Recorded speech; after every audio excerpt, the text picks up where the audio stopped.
جنت سے محروم کون لوگ؟ مسند احمد کی حدیث پاک، حدیث نمبر 19586۔ رسول اللہ صلی اللہ تعالی علیہ وسلم نے ارشاد فرمایا کہ 3 اشخاص جنت میں داخل نہ ہوں گے۔ نمبر 1، شراب کا عادی۔ نمبر 2، قطع رحمی کرنے والا۔ نمبر 3، جادو کی تصدیق کرنے والا۔ جادو کی تصدیق کرنے والے سے مراد وہ شخص ہے جو جادو کی ذاتی تاثیر رکھنے کا قائل ہو۔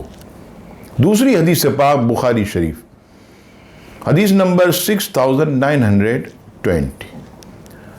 رسول اللہ صلی اللہ تعالی علیہ وسلم نے ارشاد فرمایا، والدین کا نافرمان، احسان جتانے والا، شراب کا عادی اور جادو کی تصدیق کرنے والا جنت میں داخل نہیں ہوگا۔ تیسری حدیث پاک مسند احمد کی حدیث نمبر 27552۔ رسول اللہ صلی اللہ تعالی علیہ وسلم نے فرمایا کہ والدین کا نافرمان اور تقدیر کو جھٹلانے والا جنت میں داخل نہ ہوگا۔ بخاری شریف کی حدیث پاک، حدیث نمبر 7151۔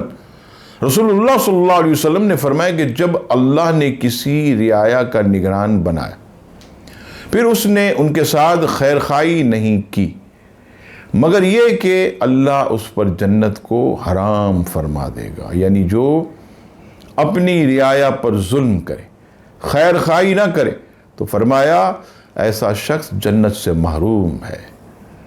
مسلم شریف کتاب الایمان، حدیث نمبر 91۔ رسول اللہ صلی اللہ علیہ وسلم نے فرمایا کہ جس کے دل میں ذرہ برابر بھی تکبر ہوگا وہ جنت میں داخل نہ ہوگا۔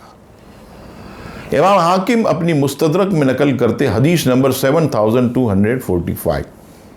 رسول اللہ صلی اللہ علیہ وسلم فرماتے، قعب بن حجرہ سے فرمایا جو گوشت حرام سے نشوونما پایا وہ جنت میں داخل نہیں ہوگا، آگ اس کی زیادہ حقدار ہے۔ یہی امام حاکم مستدرک میں حدیث نقل فرماتے، حدیث نمبر 252۔ رسول اللہ صلی اللہ علیہ وسلم نے فرمایا کہ 3 شخص جنت میں داخل نہ ہوں گے۔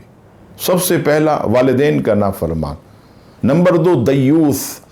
دیوس کہتے ہیں کہ جو اپنے گھر والوں میں بے حیائی دیکھے اور نہ روکے۔ اور نمبر 3، مردانہ وضع بنانے والی عورت، یعنی جو مردوں کے کام کرتی ہو، جو مرد کا پہننا اوڑھنا ایسا، تو ایسی عورت بھی جنت میں داخل نہ ہوگی۔ مسلم کتاب الایمان، حدیث نمبر 105۔ رسول اللہ صلی اللہ علیہ وسلم نے فرمایا کہ چغل خور جنت میں داخل نہ ہوگا۔ ابن ماجہ کی حدیث پاک، حدیث نمبر 2703۔ رسول اللہ صلی اللہ علیہ وسلم نے فرمایا کہ جو شخص اپنے وارث کو اس کی میراث سے محروم کرے گا، اللہ جنت سے اس کی میراث کاٹ دے گا۔